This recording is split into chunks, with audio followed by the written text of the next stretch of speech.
obrigado aqui por estar participando. A gente estava tentando achar a agenda ali, eu falei, não, vamos marcar aqui, que senão depois começa, tem um monte de viagem e eventos agora acontecendo. Eu fiz a asneira de criar uma página de agenda no meu blog e eu comecei a escrever tudo que eu tenho para fazer até o fim do ano. Parei. Deixa assim, é melhor deixar as coisas irem chegando, o cara vai lembrando os compromissos que tem. Bom, como o Vinícius comentou, eu trabalho com esse assunto de métodos ágeis desde 2003. Em 2003 eu já atuava como desenvolvedor de software e achei um artigo falando mal desse negócio chamado de Extreme Programming, né? E aí achei um artigo lá que criticava, falava um monte de coisa estranha, e eu li aquele artigo e eu, mas isso me parece tão real, tipo, as pessoas trabalharem mais próximas, trabalharem até em par, daqui a pouco tem um cliente participando junto do projeto, participando das comunicações, o cliente vendo aquilo que está sendo feito e dando feedback. Eu falei, isso aqui é um mundo perfeito, quer dizer, a gente podendo ter mais rapidez para entregar aquilo que o cliente está querendo, e o cliente descendo sarrafo na coisa. Eu falei, não, isso aqui está errado.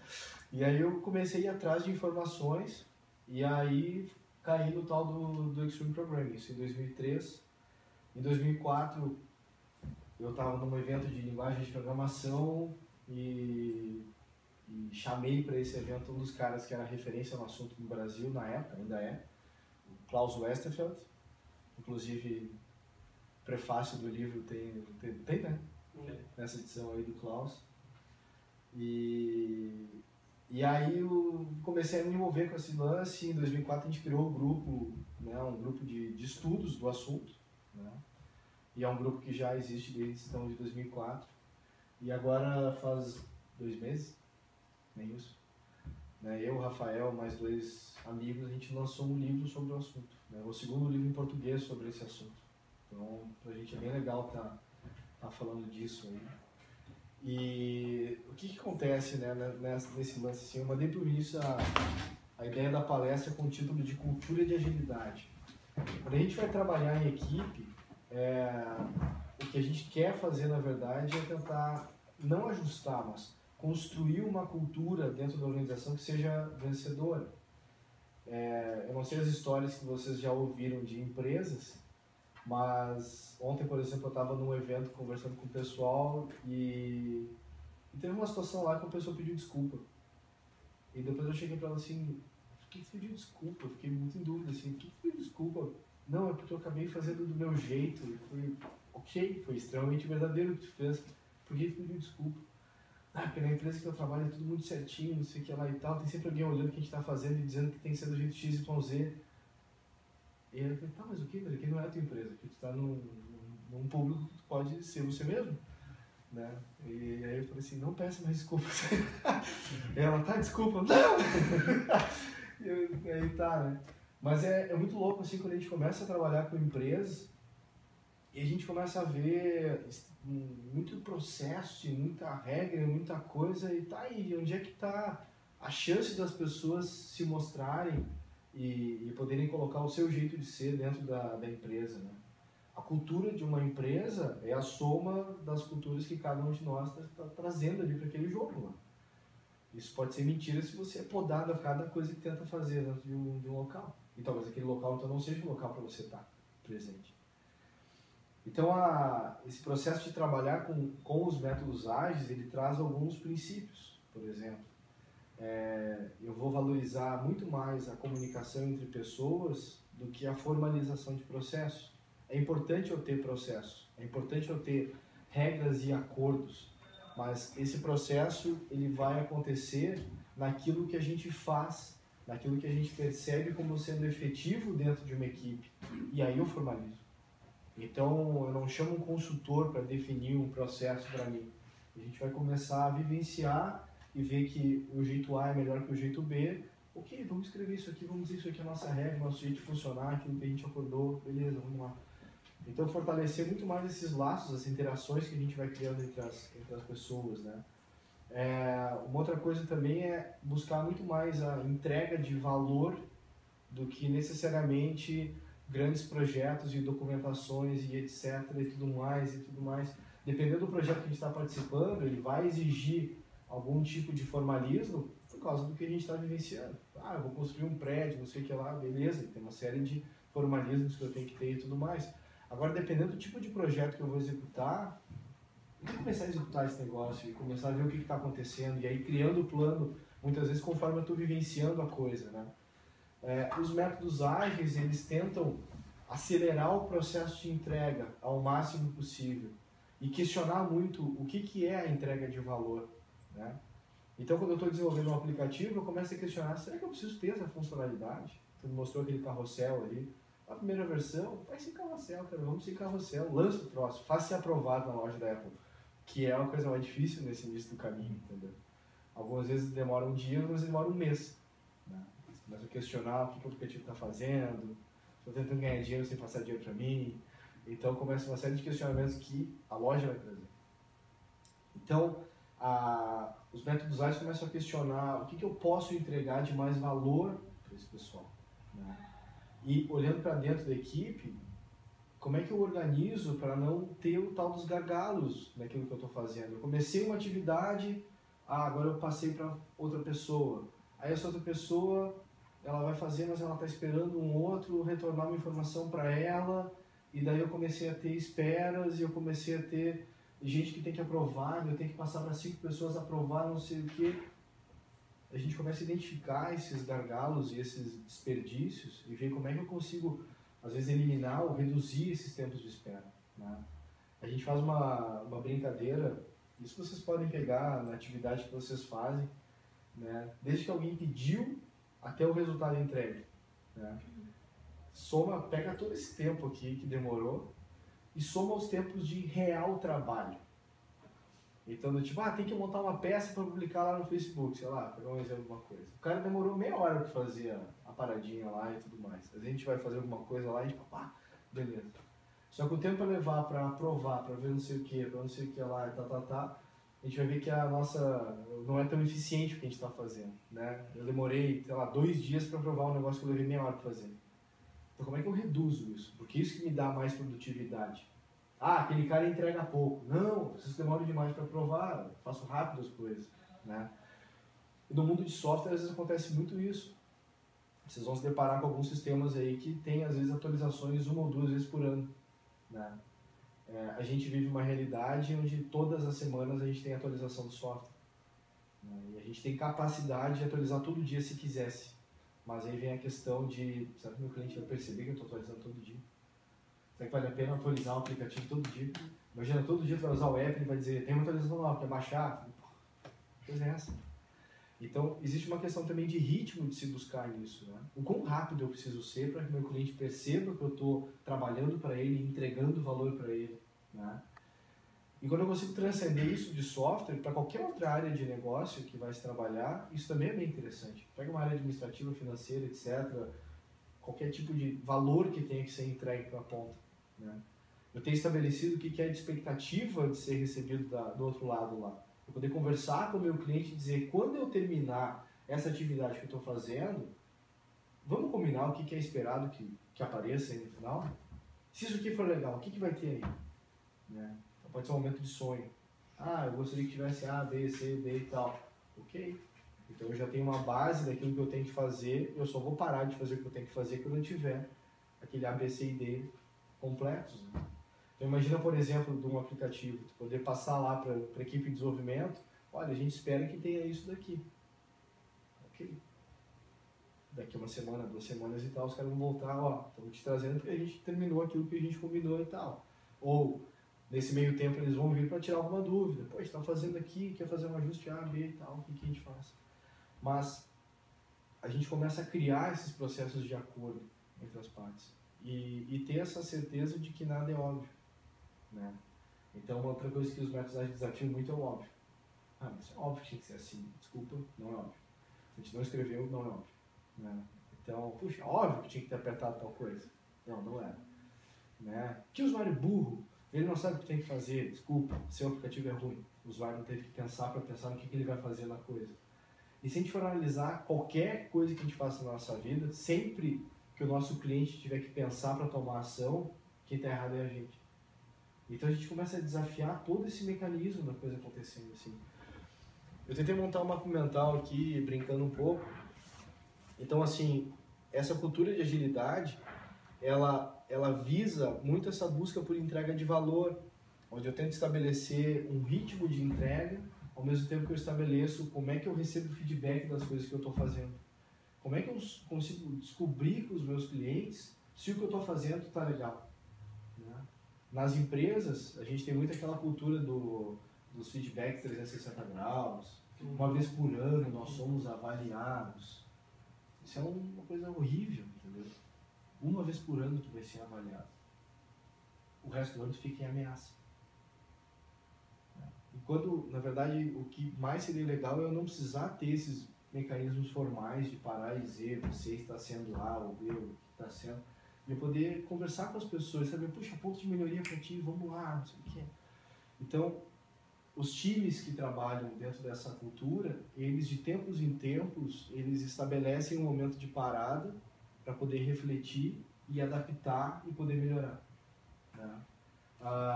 O David Allen, que é o cara que criou um negócio chamado Getting Things Done, chamado GTD, um método para gestão de tarefas, vamos dizer assim, ele disse que o maior problema da humanidade é que a gente vive em piloto automático. A gente não para refletir o que a gente está fazendo. Vocês param para pensar na vida? Parar de verdade? Ou é só no 31 de dezembro lá? Né? As metas de ano novo. Então, assim, assim como na nossa vida pessoal a gente precisa parar para criar esses momentos de reflexão, muitas vezes como equipe é legal a gente dar se acelerar um pouco, ok. Vamos considerar que tudo que a gente fez até agora, a gente fez com a melhor qualidade que a gente pôde colocar, com todo o conhecimento que a gente tem até o momento, tudo que a gente pôde fazer. Baseado nisso, o que a gente pode fazer melhor? Como é que na semana que vem eu posso ser melhor do que eu fui essa semana? Como time. E aí eu começo a estabelecer um outro ciclo de trabalho, né? Onde de repente eu vou ter ações para ser desenvolvidas dentro da minha equipe e vou ter tarefas paralelas àquelas tarefas do dia a dia que se tem. Porque vai ter um ajuste a ser feito numa comunicação com o cliente ou com outra área, ou algum tipo de reunião que eu vou fazer, que eu vou buscar ser mais efetivo, né? De repente nessa retrospectiva que foi feita se detectou que, puxa, a gente está fazendo reunião sem pauta, sei lá, acontece muito, né? A pessoa reclama das reuniões. Mas existe um monte de técnicas legais para condução de reuniões e torná-las divertidas. Então, por que a gente não tenta fazer isso daí no processo, né? Então, isso pode surgir como uma ação, por exemplo. E eu tento estabelecer qual é que é esse meu ritmo. De quanto tempo eu entrego valor para quem está esperando receber esse valor. Eu começo a montar esse processo. Então, tem empresas que entregam projetos ou atualizações de projetos semanalmente, quinzenalmente, mês, né? Algumas outras empresas que eu estava dando aula no lugar. E aí eu perguntei, como é que funciona com vocês? Não, 2 semanas, 3 semanas. E aí o outro cara, a minha é 6. Eu sei o que é 6 meses. E aí, a cada 6 meses eles liberam uma versão nova do sistema. E demora em média 6 meses para fazer o rollout de versão, para entregar aquela versão nova do aplicativo para todos os clientes. Isso é extremamente complexo de conseguir gerenciar isso. Teu cliente ligou para pedir suporte, tem uma caixinha de surpresa do que está vindo ali. Não sabe que versão que ele está, o que ele está esperando e por aí vai. Então imagina, para quem entrega um tipo de serviço, não saber o que está do outro lado. Então a gente precisa olhar para esse tipo de coisa e saber assim, tenta levar isso para qualquer aspecto da vida. Como é que eu garanto para conseguir manter o mais rápido possível que as coisas estão acontecendo, né? Então num processo de mobile, por exemplo, tu vai lançar o teu aplicativo. No caso de uma Apple, por exemplo, se tu lançar o aplicativo com defeito, grande problema que tu tem, porque não é assim para atualizar, tem que passar por todo um ciclo de aprovação de novo, né? Então, como é que eu garanto que eu tenho qualidade presente, que eu estou fazendo as coisas, que de repente eu consigo colocar uma feature nova e se der problema eu desligo ela e daí eu consigo fazer ficar como estava na versão anterior. Então, às vezes tem preocupações na hora de desenvolver um produto de software, por exemplo, que a gente acaba não tendo e às vezes outros aspectos, mas eu acabo tendo essa maleabilidade de poder trabalhar com isso, né? O produto lá que a gente desenvolve, a gente não tem chamado ambiente de teste, vamos chamar assim. Tem o nosso ambiente interno de teste, mas muitas empresas têm um ambiente que o cliente acessa para testar. O ambiente que o cliente testa para acessar é o nosso ambiente de produção. E o que acontece é que a gente libera a funcionalidade só para ele. Então ele consegue entrar lá e ver aquela coisa e dizer, não, gostei, ou falta tal coisa, e a gente faz mais um ajuste, e depois que ele deu o ok, a gente começa a liberar para os outros clientes. Então isso a gente programou. É tipo, quem usa Gmail, apareceu um botão novo no meu Gmail, pô, no meu não. É essa história aí, chama Feature Toggle, nome desse troço. Então é um estilo de desenvolver software, a gente consegue ir evoluindo e ir brincando. Imagina que vocês vão ter uma base de usuários lá no aplicativo. Eu estou pegando esse exemplo que eles mostraram no aplicativo antes aqui, então vou aproveitar. Né? E dentro da tua base, tu começa a liberar só para algumas funcionalidades, ou os teus VIPs. Né? Os nossos usuários VIPs recebem primeiro novas funcionalidades e tal. Então tu começa a enxergar isso, poder ter feedback desse pessoal, isso pode ser interessante. Né? A gente começa a olhar para equipes. E eu separei a questão de liderança e tal, a gente busca essa história de gerar autonomia, fazer com que as equipes se tornem auto-organizadas. Paulo Freire trabalhava muito a questão da autonomia, né? Desenvolver autonomia, desenvolver espaços de aprendizado, de ensino e de aprendizado. Conforme a gente vai crescendo, a gente vai aprendendo a não fazer mais perguntas. A gente vai aprendendo a ficar quieto, aprendendo que se eu levantar a mão, o que vão pensar de mim? Eu vou ser o único que não entendi. Como o professor pergunta se alguém não entendeu, se dois levantarem a mão, levanta também. Então, a gente vai sendo podado desde a infância e a coisa vai indo. Como é que eu faço para voltar isso? Como é que eu desenvolvo essas pessoas para elas voltarem a ter voz, falarem o que elas estão pensando, criar um ambiente de respeito para isso, um ambiente que vai acolher os pensamentos diferentes e vai fazer essa galera poder funcionar junto. Né? A gente trabalha com o chamado desenvolver times de alto desempenho. Eu não posso ter mimimi em time de alto desempenho. Tem conflito? Tem técnicas para resolver, vamos melhorar, vamos testar uma hipótese. Deu certo? Beleza, vamos seguir. Não deu? Volta. Outra hipótese, vamos testar de novo. Agora deu certo, vamos seguir em frente. Mas isso, o processo de errar e acertar é parte do processo. Né? A gente é ensinado a não errar, né? Né? Um nenê está andando, ele vai se desequilibrar e vai cair no chão, e as pessoas não deixam o maldito bebê cair no chão. Ele precisa aprender que ele está de fraldinha, ele vai bater de bundinha no chão, ele vai levantar e vai subir de novo. Ele tem que aprender que ele cai. Ele tem que aprender isso, porque ele vai começar a ficar forte e vai seguir em frente. Mas desde pequeno a gente começa naquela autoproteção e tal. Dentro das empresas, a gente tem autoproteção muitas vezes, não, a internet é bloqueada, porque, a gente tem que garantir que vocês têm produtividade. Eu sou responsável, eu consigo ter produtividade, mesmo tendo total acesso à internet. Meu WhatsApp está aqui do meu lado, eu continuo trabalhando, tá vendo? Então, a gente vive hoje num sistema que o processo de confiança vem sendo perdido nas empresas. Uma equipe, se vocês um dia ouvirem, não, nós aqui usamos métodos ágeis, a palavra confiança e responsabilidade tem que estar funcionando muito junto, a palavra liberdade também funciona muito junto. Então a gente começa a olhar isso, olhar disfunções que as equipes têm e ver como é que eu resolvo esse negócio. E talvez eu descubra que tenha pessoas no meu time que talvez não sejam as pessoas certas para estar naquele time. Então, assim, será que eu consigo funcionar em equipe? Será que eu preciso ser eu? Será que o meu ego é gigantesco? Eu preciso ser dono de alguma coisa? Né? Alguém que é preocupado com cargo? Né? A gente está mudando o mundo para cada vez mais funcionar em estruturas horizontais e estruturas de comitês, vamos chamar assim. Não tem mais gerente de A ou gerente de B. Tem um comitê que trata do assunto A, que trata do assunto B, que trata do assunto C. E a governança das empresas está se tornando cada vez mais uma coisa... O termo que se usa é holacracia.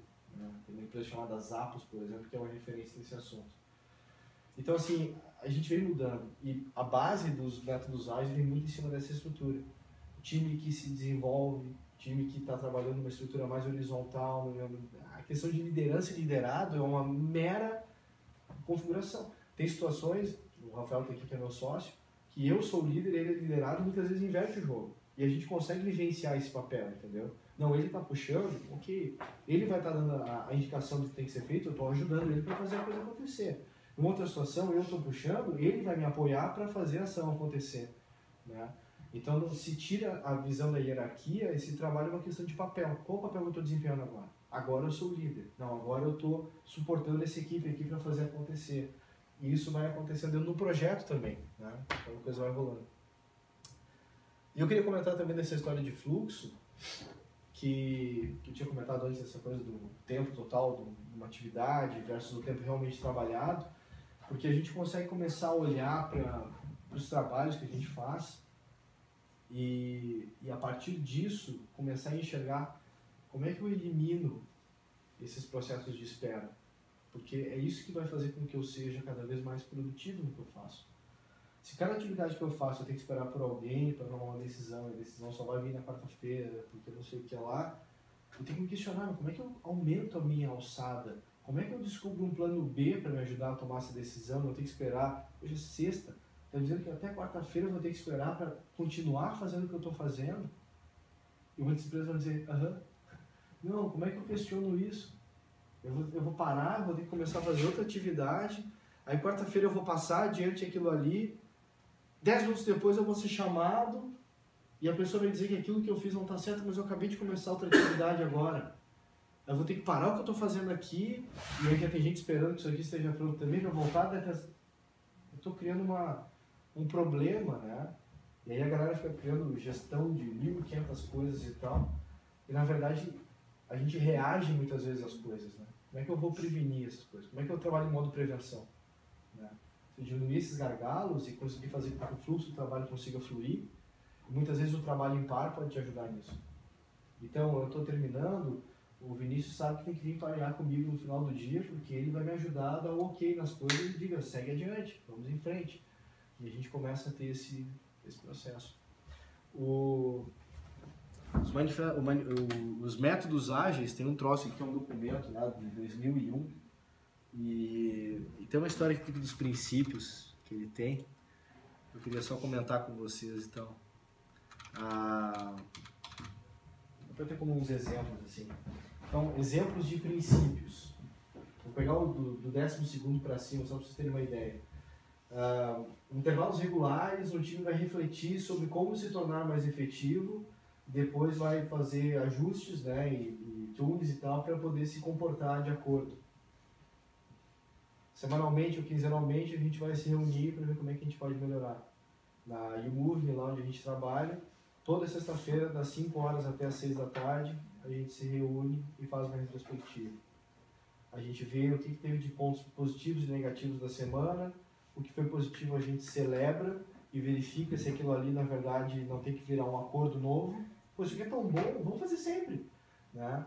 E o que não foi bom, o que eu posso ajustar para a semana que vem não acontecer isso de novo? Pode acontecer um outro cenário, mas aquele cenário não vai se repetir. Eu começo a trabalhar isso. Né?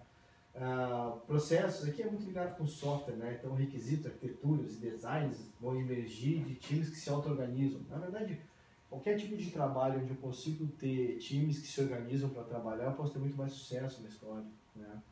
Esse eu gosto muito. Simplicidade é a arte de maximizar o trabalho que não é feito.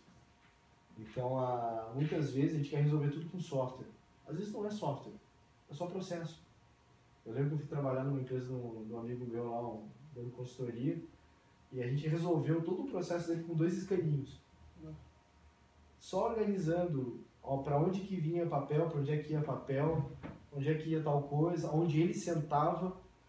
Então, assim, ele conseguiu organizar um monte de coisa na empresa, só isso. Né? E ele me chamou porque ele queria mexer no software dele. Então eu falei, calma, deixa eu olhar o que tu faz e como tu faz, e olhar o teu fluxo, e a partir disso a gente começa a ver o que dá para fazer. Se no fluxo não mexer, a gente pode mexer no software mesmo, enfim, né? Mas esse é o grande lance. Isso é uma dica para a vida, né? Atenção contínua à excelência técnica. Né? Então, o que quer que seja que vocês façam na vida de vocês, sejam excelentes. Não parem de estudar naquilo que vocês entenderem que é a principal característica técnica de vocês. Vocês podem ter várias outras. Né?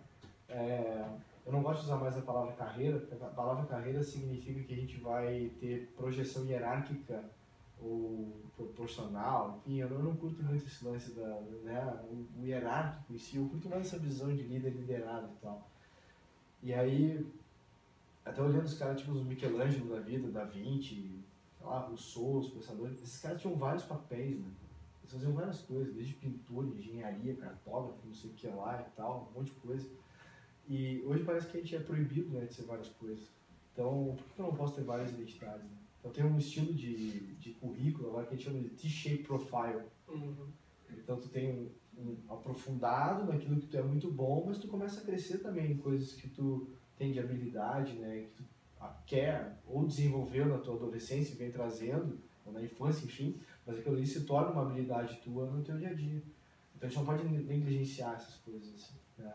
Eu brinco que cada linguagem de programação que eu aprendi me tornou melhor na anterior, né?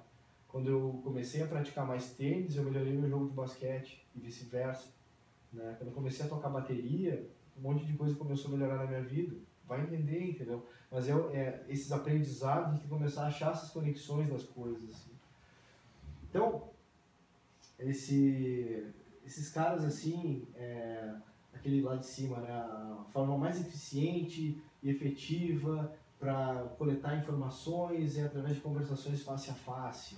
Eu posso fazer via Skype, posso fazer via WhatsApp, posso fazer de um monte de jeito. Posso fazer... O Rafael já fez mandando fax para um cliente uma época lá. Mandou pro cliente lá um desenho, o cara desenhou de volta, mandou para ele e tal. E, beleza, vamos lá, vamos em frente. É forma de comunicação, mas se eu tenho a possibilidade de comunicar no face a face, e melhor ainda se eu estou na frente de um quadro branco, para ficar rabiscando coisas, se a mesa tem vidro e tal, posso ficar rabiscando, isso é legal, né? Eu começo a desenvolver colaboração das coisas, né?